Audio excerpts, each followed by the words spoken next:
Excellence, Monsieur le Président de la République d'Haïti, Excellence, Madame Françoise Duvalier, Première Dame de la République d'Haïti, Excellence, Messieurs les membres du corps diplomatique, très chères sœurs et frères d'Haïti,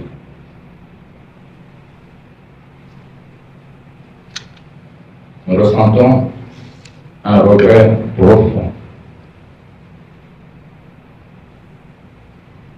C'est celui de n'avoir pu répondre aux nombreuses invitations fraternelles et amicales de notre très cher regretté,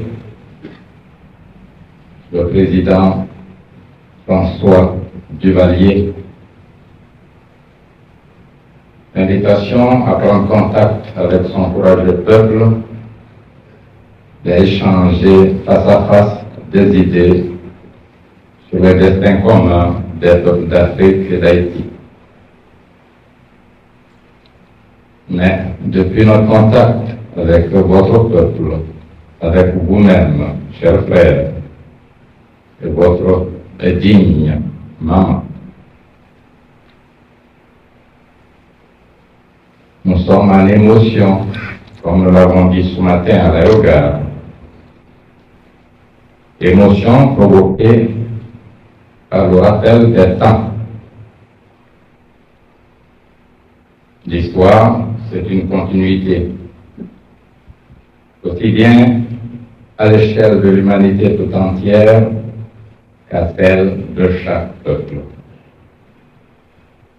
C'est un processus qui inscrit les faits au-delà des intentions. Et les faits marquent le temps qui s'écoule.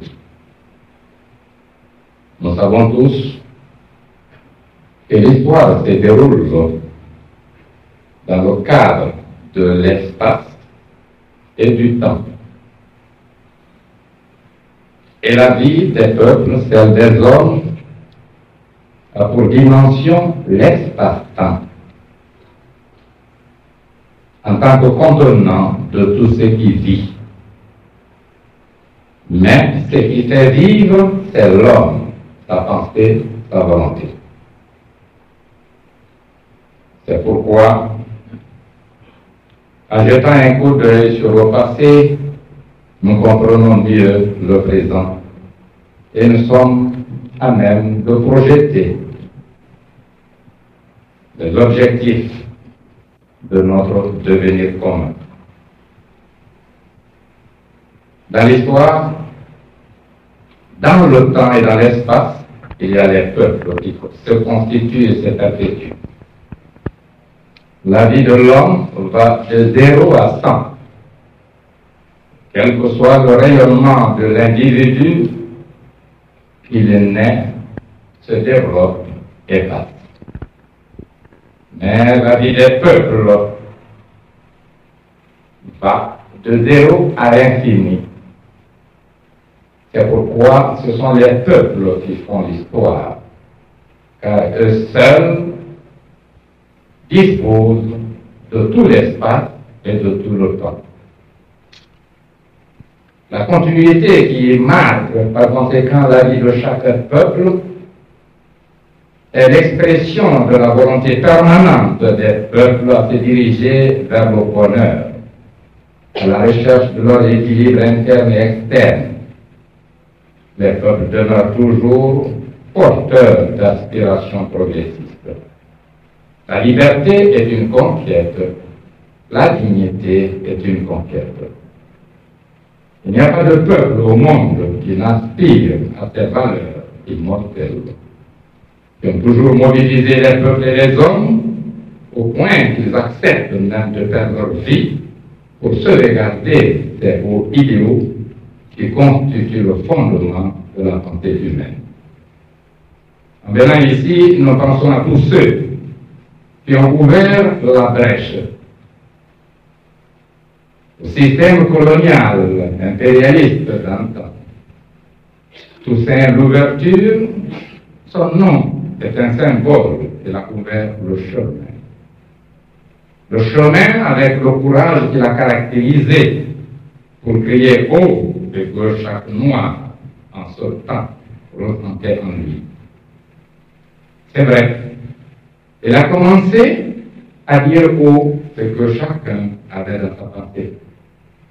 Et comme vous l'avez rappelé, depuis 1804, le drapeau rouge et noir flotte sur la terre d'Haïti, symbole de la résistance courageuse de tout un peuple qui a été victorieux parce qu'il a pu préserver, il a pu reconquérir sa liberté et ce peuple continue la lutte pour préserver ses acquis, l'indépendance, la liberté, la souveraineté. La lutte continue car la vie est le combat. Le temps se déroule malgré l'homme, malgré le peuple. Il relève d'une volonté supérieure, celle de Dieu. Mais le temps est rempli par la pensée de l'homme, par les actes de l'homme. Et c'est pourquoi, au fur et à mesure que s'accumulent ces actes, le temps change de dimension, de couleur. Nous sommes à un temps nouveau et nous aspirons à un temps encore meilleur. Le passé est passé, bien sûr, nous y voyons nos racines et nous puisons dans ce passé notre fierté. Tous les mobiles devant nous mobiliser dans le présent et nous faire apercevoir un avenir qui sera construit par nous-mêmes et pour nous-mêmes. Le passé a été l'expression de la civilisation, de l'intrigue, de la force brutale sur le droit. Le passé a été la marque de la civilisation de l'élite qui a utilisé les moyens techniques pour dominer les peuples, s'imposer aux hommes. Dans le présent, nous luttons pour changer cette image de notre humanité. Tous les peuples sont égaux de par la volonté de Dieu. Tous les hommes sont égaux de par cette même volonté.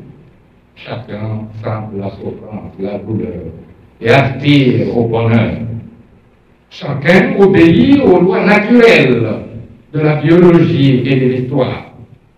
La seule différence entre les hommes et entre les peuples réside essentiellement dans leurs conditions de vie, dans le mode de production et le mode de vie qui se pratique dans leur pays. Et c'est pourquoi chaque peuple a légitimement l'ambition d'améliorer ses conditions d'existence. Ce ne sont pas les prières, même en récitant le nom de Dieu à longueur de journée, qui nous ferait conquérir nos droits sur la terre. C'est par le combat, car Dieu nous a doués d'intelligence et de volonté pour que nous puissions les utiliser dans le sens de la domination de la nature, dans le sens de la création de tout ce qui est indispensable à notre propre équilibre. Nous disons que la civilisation raciste doit être enterrée au profit d'une civilisation qui puisse unir tous les hommes au-delà de leur race, au-delà de leur couleur, car tous appartiennent à la même nature humaine. Tous portent en eux les mêmes valeurs. Et c'est pourquoi notre combat s'inscrit aujourd'hui comme celui de l'amélioration de l'humanité tout entière. Et c'est avec fierté que nous clamons encore haut, comme l'ont fait nos ancêtres tous en l'ouverture, notre volonté d'être et de ne plus paraître, notre volonté de nous construire une vie décente, une vie de liberté, de responsabilité et de souveraineté. La colonisation que nous avons eu à subir doit être considéré comme un mal en soi, le mal pur. Mais de ce qu'elle nous ne retenons pas l'exploitation, l'oppression, l'humiliation. Nous oublions ce traitement bien que dur pour retenir une seule leçon, que la colonisation est un mal pur parce qu'elle prive tout un peuple de l'exercice de sa souveraineté, de l'expression de sa dignité. Il n'y a ni responsabilité ni dignité sans liberté. Et dès que la liberté d'un peuple est bafouée, eh bien son être est bafoué. C'est pourquoi l'indépendance pour nous doit signifier l'exercice de la liberté, de la souveraineté. Si nous avons été considérés comme des sous-hommes, vous l'avez rappelé tout à l'heure, nous devons faire montre de sens historique, de sens de responsabilité, montre de volonté.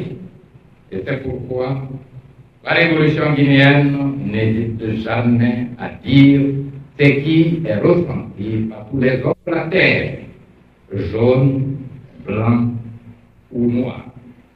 La vérité peut blesser, mais elle est toujours admirée. Nous disons que l'on retiendra de la vie de chaque gouvernement, de chaque cadre, de chaque peuple, non l'immensité des fortunes accumulées, non le niveau de la culture acquise, mais la signification socio-historique.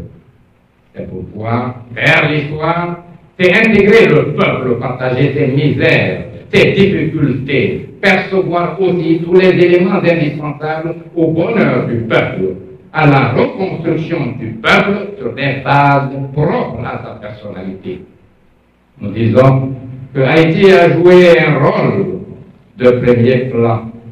Et si la révolution 1789 a été enseignée à nous, jeunes écoliers, dans les écoles françaises, comme un moment dynamique de transformation qualitative, non seulement de la vie du courageux peuple français, mais aussi de la vie de l'humanité en tant qu'annonciateur de valeurs nouvelles, nous disons avec plus de fierté que la révolution de 1804 est pour tous les Noirs du monde la référence suprême, car elle n'a pas été la révolution d'une bourgeoisie, mais celle d'un peuple esclave qui s'est hissé par son courage au niveau de ses responsabilités dans l'histoire, en devenant désormais libre et responsable sur son sol. Et nous avons toujours souhaité voir la flamme haïtienne briller encore plus haut. Nous savons quelle est l'importance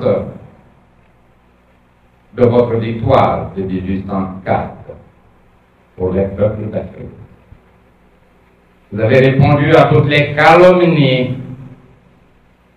savamment inventées et répandues dans les journaux, dans les livres, faisant de l'homme noir un être inférieur de par la volonté divine, incapable de se diriger dans la tutelle d'autrui. Nous avons compris que votre message était pourquoi, gémissant sous le poids écrasant et humiliant de la domination étrangère, nos peuples sur le continent africain se sont dressés comme vous l'avez fait, pour exiger leur liberté. La lutte de libération a été dure selon les pays et selon les conditions.